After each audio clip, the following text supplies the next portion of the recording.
Hello everyone, a warm welcome to all of you. I'm Surya.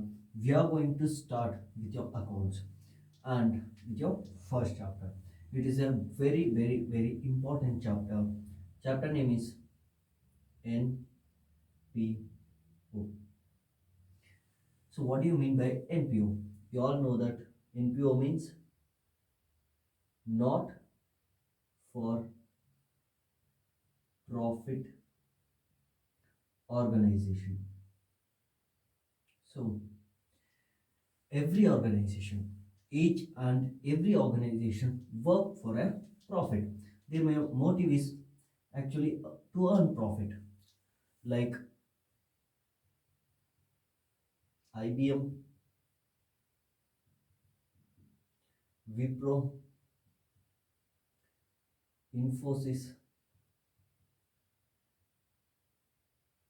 So these organizations motive is to earn profit.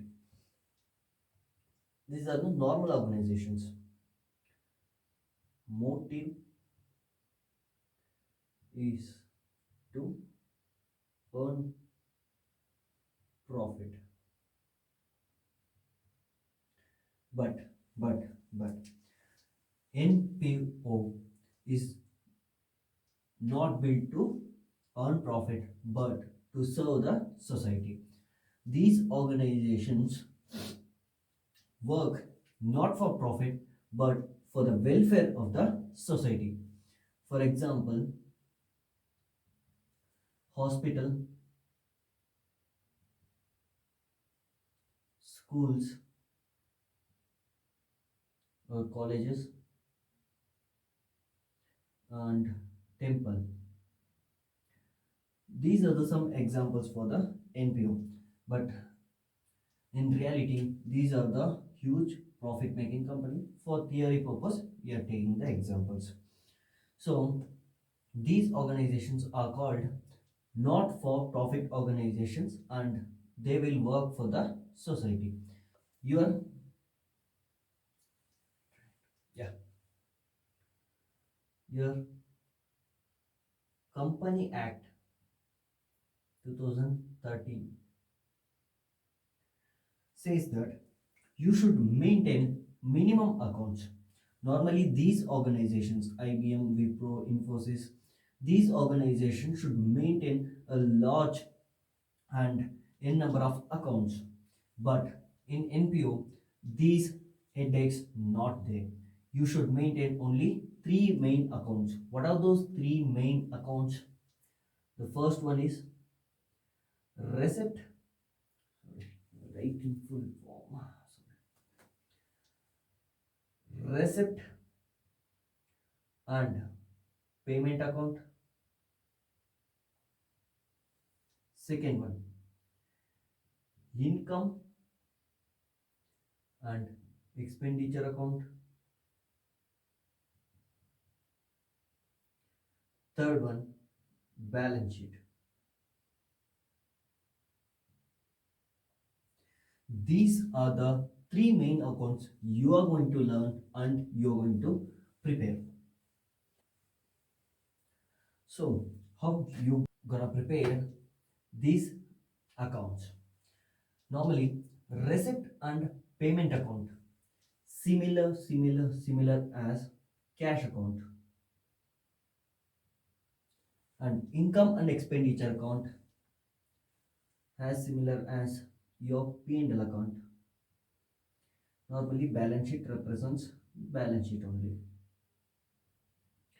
So, it is very simple chapter.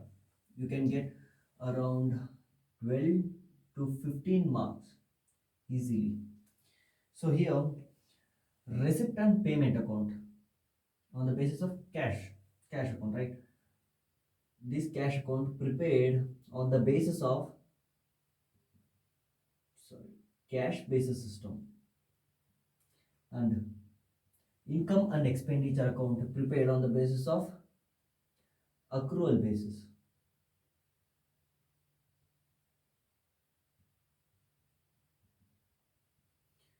So what is this cash basis and accrual basis.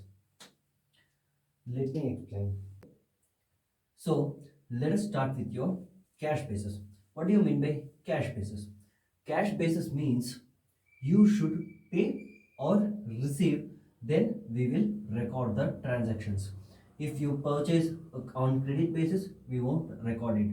If your account debits or credit, or in your cash in hand goes out or comes in, we will record the transactions.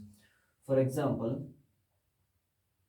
this is 21-22 financial year, right? Here you have purchased a machinery for 10,000 rupees, right? Some machinery. So you are purchased on the credit basis. You are going to pay this amount in the 22-23 year. So it means you are purchased on the credit, sorry, credit basis, right? You are going to pay this 10,000 in the next year. Here we won't record this transaction because from our account, or in your hand, cash is there, right? Cash, nothing is went out, so we won't record the transactions. If the same machinery purchased for cash, then we might, no, we should record the transaction. Not we might, we should record the transaction. This is called cash basis. What do you mean by accrual basis?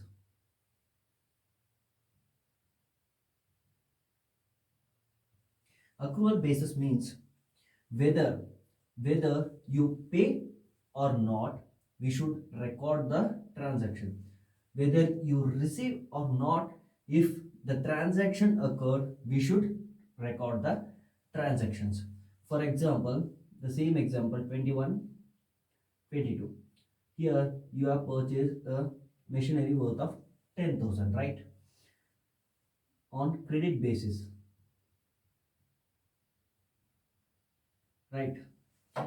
If you are purchasing on a credit basis but transactions occurred, you are going to pay the transaction amount in 22-23, right? Here we won't record it here, we already recorded it here. We should record it here. When the transaction happened, we should record the transaction. This is your cash basis and accrual basis. Let us take some examples for accrual basis and cash basis. The first example, example number 1.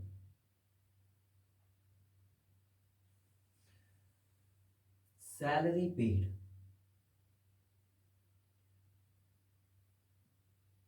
during the year rupees 2 lakh.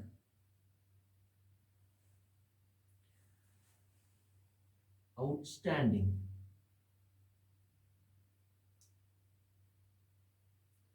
salary in the end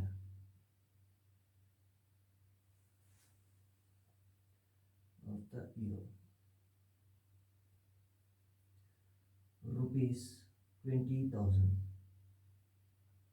right? You are paid a salary of rupees 2 lakh rupees. Outstanding salary in the end of the year 20,000. Let us interpret. This is your 21-22, right?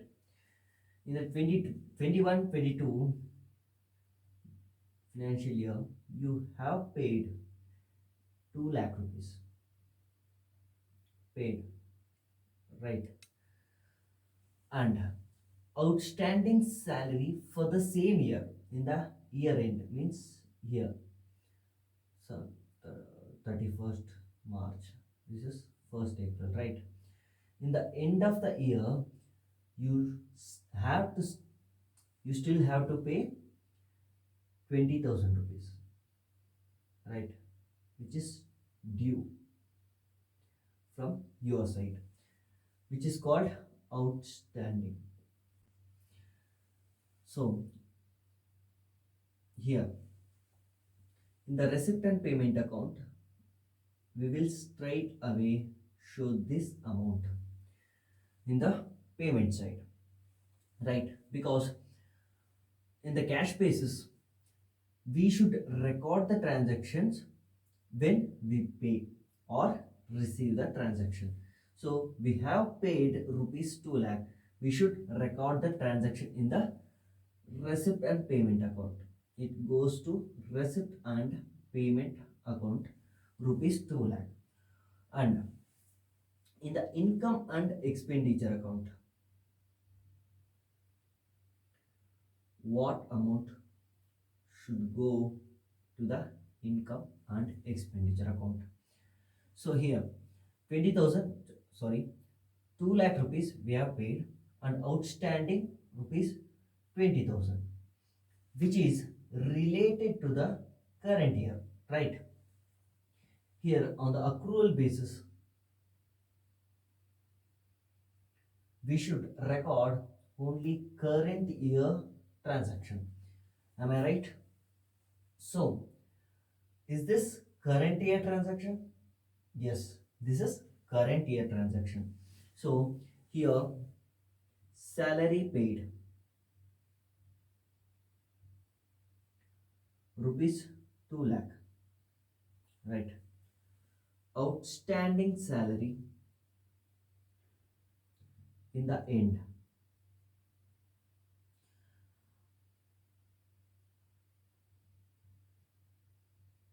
rupees 20,000, right? What we should treat this amount, how we should treat this amount? We should add it in the 2 lakh because it is the amount related to the current year. So why we will add this amount? Outstanding salary for the current year, total 2 lakh 20,000 we should pay. Out of that 20,000, 2 lakh we have paid, 20,000 is remaining in the outstanding, right? This 2 lakh 20,000 goes to income and expenditure account, right? Let us take another example. Okay, let us see this.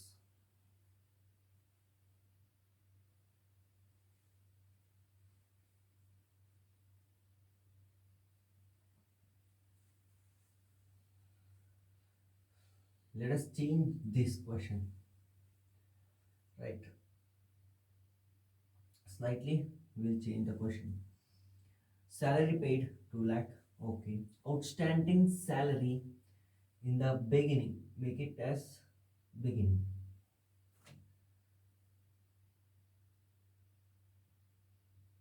right? You are paid salary of rupees 2 lakh and outstanding salary in the beginning of the year 20,000. Let us interpret. This is 21 22 financial year, right? You are paid 2 lakh rupees, right? You are paid already 2 lakh rupees. Outstanding salary in the beginning of the year. In the beginning of the year means here on 1st April it is due. So this due amount related to which year? Means if it is due in the 31st March, okay, 21, 20, 2021. If it is due in the 21, 22, it comes to the opening of next year 21, 22, right? Obviously this 20,000 related to the previous year. In the accrual basis, shall we consider previous previous year transaction? Absolutely no. We won't consider these transactions. So what we will do? Salary paid rupees 2 lakh, right? You are paid salary of rupees 2 lakh. Outstanding salary in the beginning rupees 20,000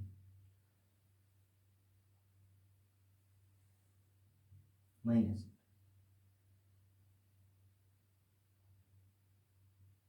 1,80,000 goes to income and expenditure account. Let us move to the example number 3. Example 3. Right. Here, salary paid rupees 2 lakh.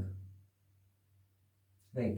You are paid a salary of rupees 2 lakh, which includes prepaid salary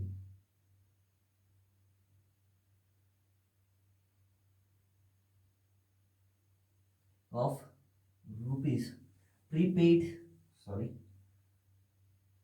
okay prepaid salary of rupees 20,000. You are paid a salary of rupees 2 lakh, and which includes salary prepaid salary of rupees 20,000 in the end of the year. Right. Here, let us interpret this question. Right. 21, 22, 22 financial year. You have paid rupees 2 lakh as salary to your employees. Right. Here, prepaid salary, this 2 lakh includes prepaid salary of rupees 20,000 in the end of the year, means here you are paid rupees 20,000. So 22, 23, April, May, June, July. April, May, June, July.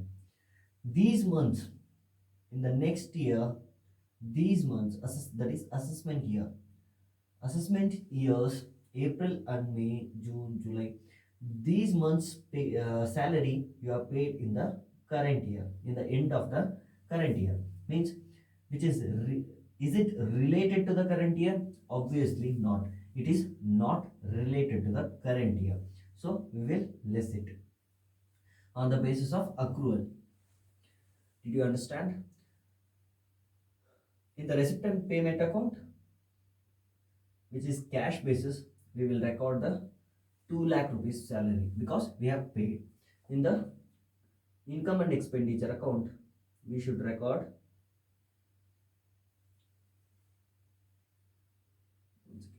salary paid 2 lakh.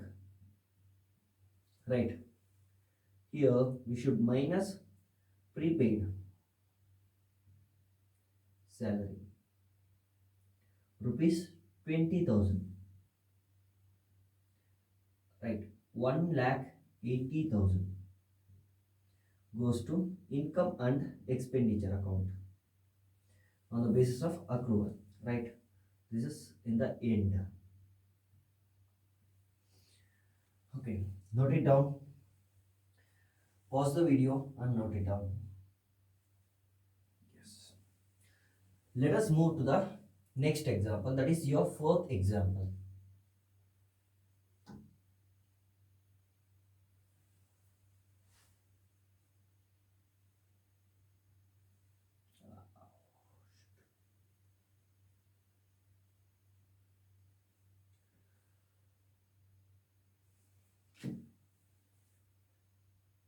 Example number 4. Here Let us say salary paid rupees 1 lakh, any amount you can take, which includes this salary paid of rupees 1 lakh includes prepaid salary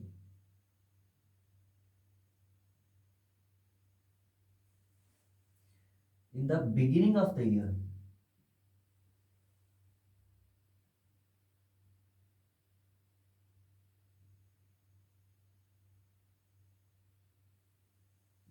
Rupees 10,000. Salary paid, you have paid a salary of rupees 1 lakh, right? Prepaid salary in the beginning of the year, rupees 10,000. It means 21, 22. Here in the financial year, you have paid rupees 1 lakh, right? You have paid rupees 1 lakh. In the next, prepaid salary, you have paid a prepaid salary, advance payment in the beginning of the year. Here you are paid rupees 10,000, right? Is this related to the current year? Obviously, yes.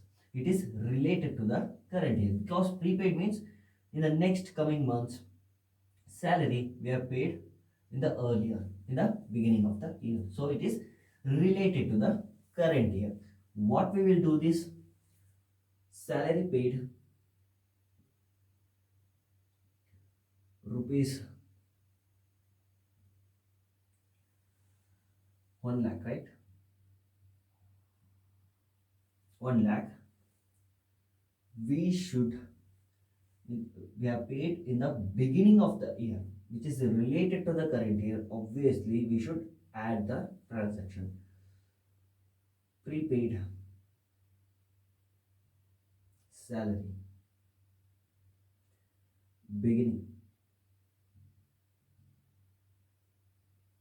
beginning of the year rupees 10,000, total 1 lakh 10,000 goes to income and expenditure account, right? Note these questions, these are very important questions. Shall I erase it, pause the video and note it down?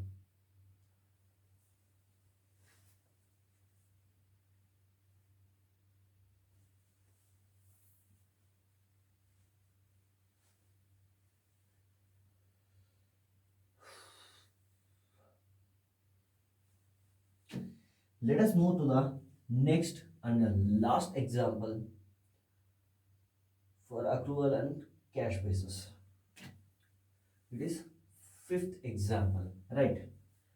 Here you are paid rupees, salary of rupees, let us say 5 lakh, right? Here the question changes.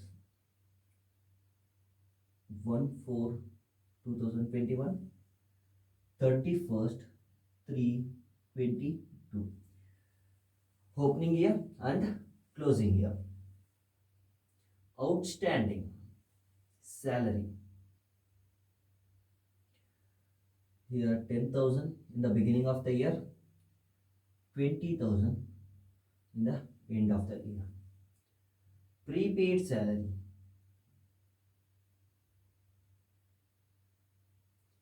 rupees 15,000, rupees 10,000 in the end of the year. So you are paid a salary of rupees 5 lakh. Outstanding salary which is due still, you should pay the amount. Rupees in the beginning of the year, rupees 10,000. In the end of the year, it is 20,000. Prepaid salary means you are paid already in advance. It is 15,000 in the beginning of the year, and in the end of the year, it becomes 10,000. Right. Solution. Solution. Actually, you are paid a salary of rupees 5 lakh, right? salary paid rupees 5 lakh. Exactly. Yes. Outstanding salary. In the beginning of the year, what should we do this transaction? We should add or minus. In the beginning of the year means it is outstanding. In the beginning of the year means it is related to the previous year. Obviously, yes. This transaction reduces the amount. Outstanding salary. In the bracket, you write beginning. Is it visible? I think it's not visible.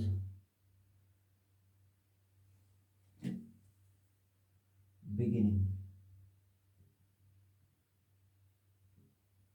Rupees 10,000. You should minus it. The same outstanding salary in the end of the year. End of the year means this is 21, 22. Here you have paid. Not. Here it is due. You should pay it. You are not paid yet. What should we do this transaction? Is it related to the current year? Obviously, yes, it is related to the current year. We should add this transaction. Outstanding salary in the end. Rupees 20,000. Right. Rupees 20,000. And next, prepaid salary 15,000 in the beginning of the year. Means you are paid 15,000 in the beginning of the year for coming months, which should be paid on April, May, June, July. Instead of paying in the future, you are paid in the earlier.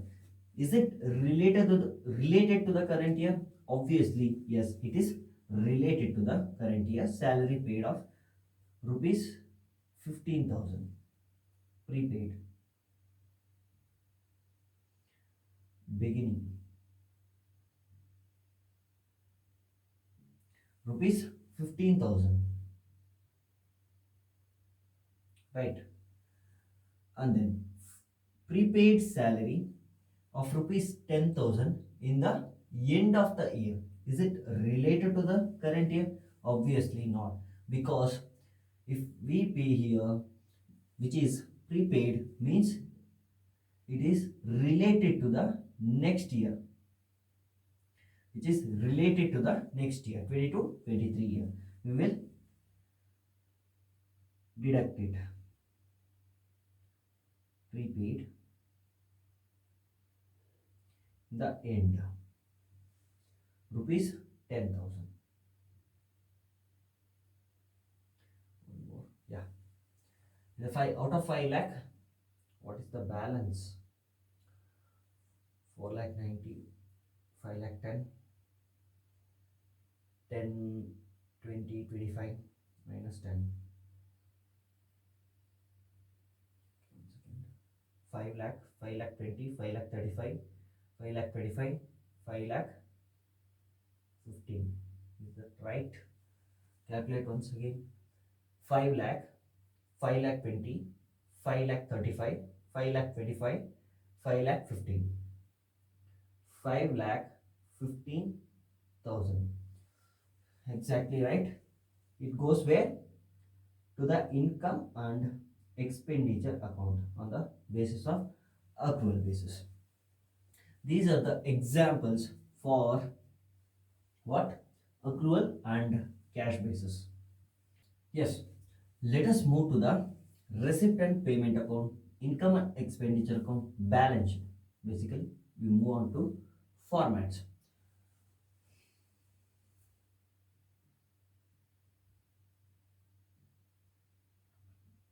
It is the main part of your chapter. Formats, right? First, we will prepare receipt and payment account. This is normal, normally T column. Yes, here.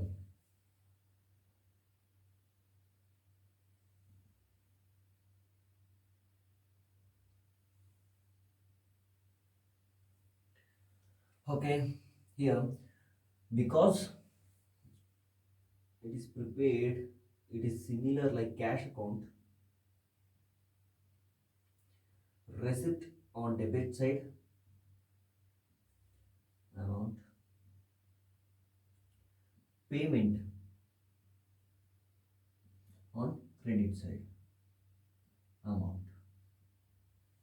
Right, here, here, to revenue receipt,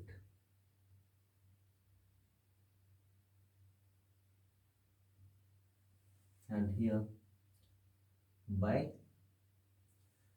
revenue payment. Let us make slide bigger.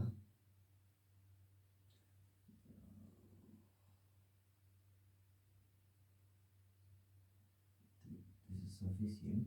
Yeah, revenue payment. The next, to capital receipt by capital payment.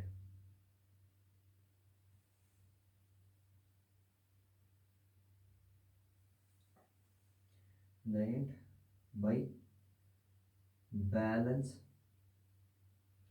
brought down. Yes. Here, revenue receipts. Revenue receipts means we should pay the transaction each and every month or in a regular interval time. Sorry. We should pay it in the regular basis, means regular interval. Let us take rent for example. Here only. For example, revenue payment means we should pay regularly on month basis in a regular interval basically. It is rent, for example, salary. We will pay month on month, obviously. Yes. Revenue receipt means same. If rent received or salary received, rent every month we will absolutely will receive. Salary, yes, obviously month on month. It is revenue receipt. Continuously happens frequently. Rent and salary. Rent received and salary received. Received. Yes. Capital receipt and capital payment means, where is it?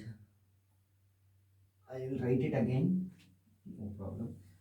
To capital receipt and capital payment means, capital receipt means it will come, it will be abnormally coming in. Let us take examples.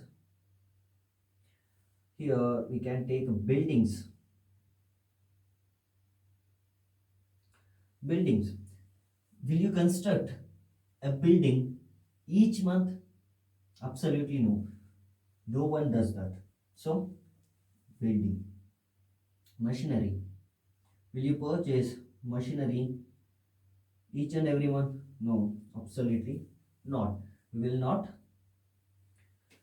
construct a building or machinery, purchase a machinery, absolutely not. Month on month basis or in a regular interval time, we will not purchase these things, but these things will pay absolutely. Capital receipt means, capital receipt means, for example, sale of building, profit on sale of building.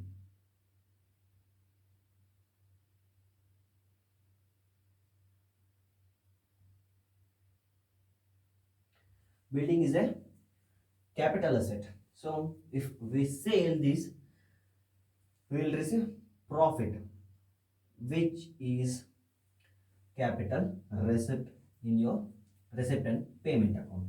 The next one, income and expenditure. Obviously here balance brought down by balance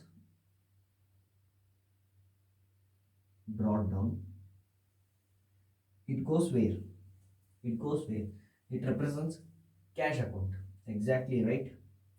This balance also like cash balance. It is cash balance only. The cash balance where it will go in the balance sheet. In the balance sheet. Next one, income and expenditure account.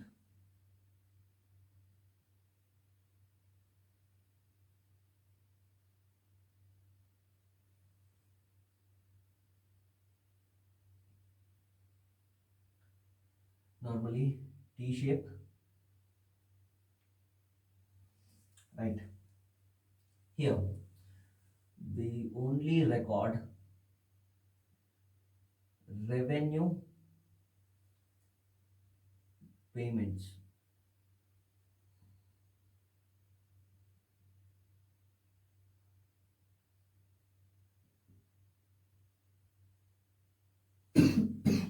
Sorry.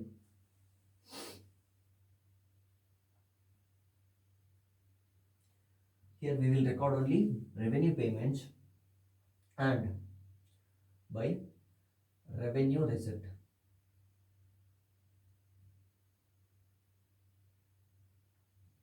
We have already discussed what is revenue receipt and revenue payments, right?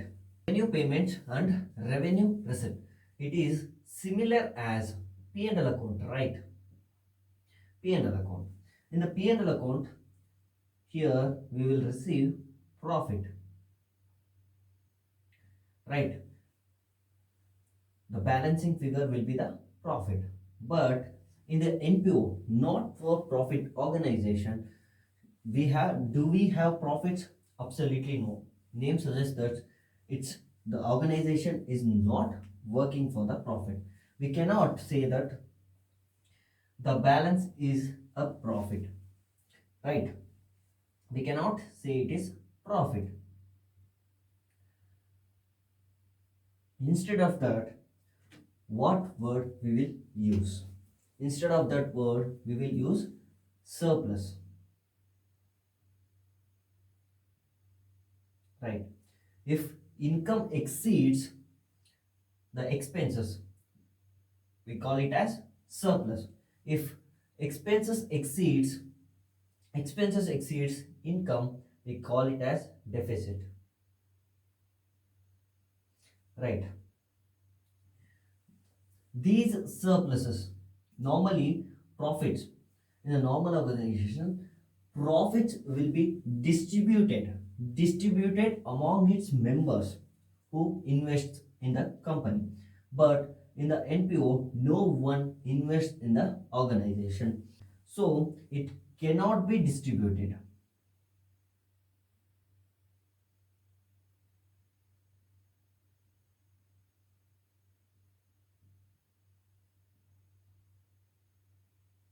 Cannot be distributed among its members, right? The surplus cannot be distributed among its members. This is your receipt and payment account. I hope you all noted it down. If not, pause the video and note it down. Let us move to the balance sheet. The balance sheet, this is liability, this is asset. What comes in the balance sheet? In the balance sheet, first, in the normal organizations, we call it as capital, which is invested by its members or by its owners, right? It is called capital. But in the NPO, not for profit organization, we call it as capital fund. Capital fund. Here, this surplus, normal treatment, profit will be added in the capital and surplus will be added in the capital fund. Right. The next one. Here, in the liability side, we will record, sorry, capital receipt.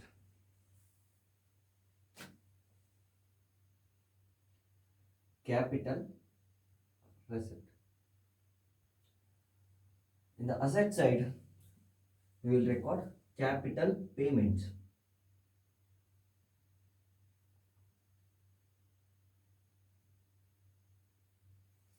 Like building, machinery.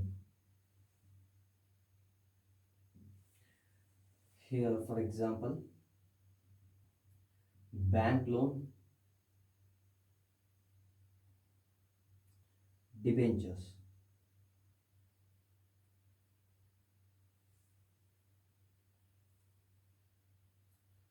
Debentures.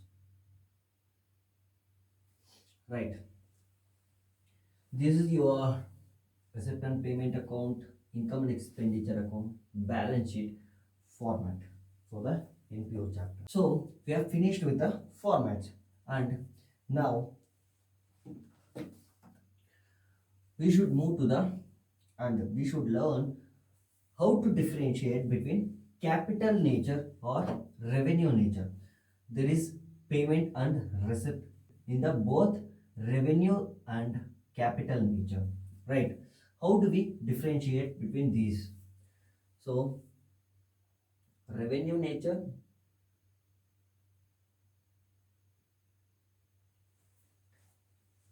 capital nature.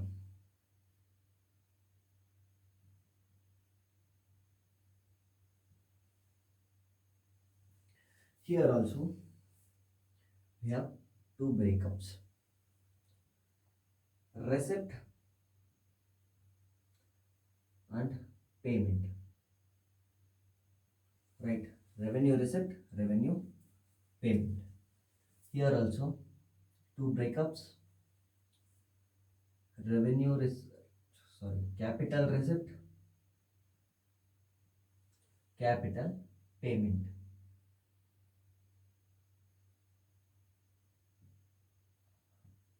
Right.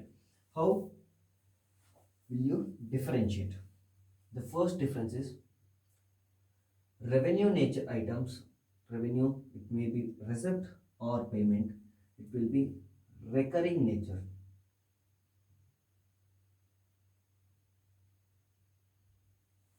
And capital side, first one, non-recurring.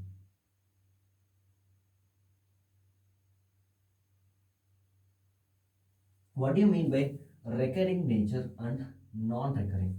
Recurring nature means the transaction will happen frequently in an organization. Non-recurring means the transactions abnormally happens. It will not happen frequently. For example, we will pay rent, we will pay salary. These are month on month expenses. Frequently we should pay the amount.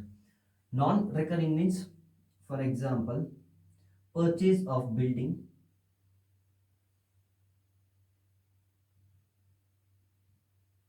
machinery. Absolutely, we won't purchase any building or machinery month on month basis until it is your business.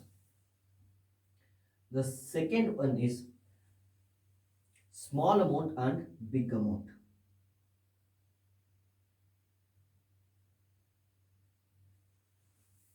Second one.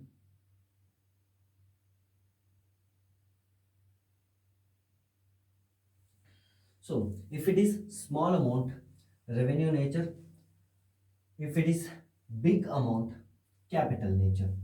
These are used for if there is unknown transaction, unknown, it may be subscription, donation. If you didn't understand the transaction, you should use these tricks.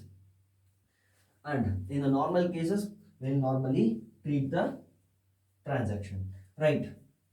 If you didn't understand a transaction, you should check with this checkbox, right? Small amount, if it is small amount, revenue nature. If it is big amount, capital nature. The third one, receipt for general purpose,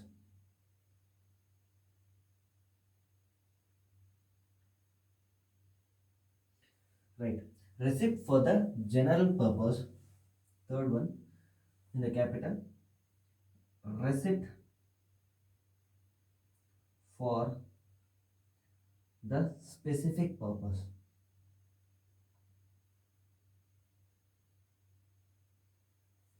right? Receipt for the general purpose, receipt for the specific purpose means if someone donates, if someone donates the amount for the general purpose, we should consider it as revenue nature. If someone donates any amount for the specific purpose, we should consider it as capital nature. Because here, why should we consider it as capital nature for the specific purposes which I have given for the specific purpose, right? Specific purposes means, for example, mm, donation for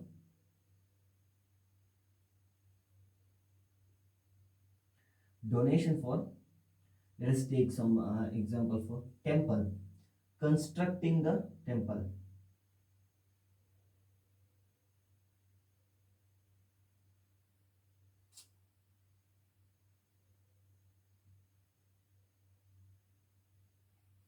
right?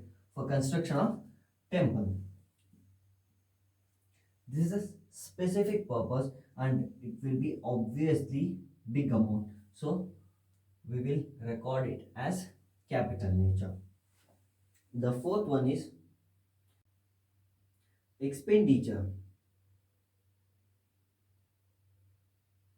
which you have made, expenditure which you have made, for which benefit will be received in the current year,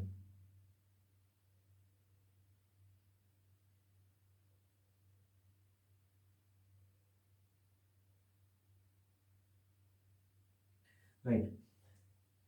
You have made some expenditure and for which the benefit will be received in the current year. Fourth example, expenditure which is the for which you have made some expenditure, for which the benefits will be received in the future year also. Benefit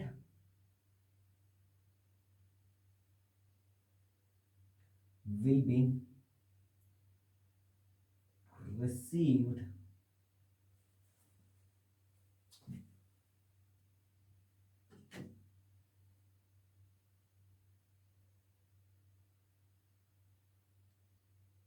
in the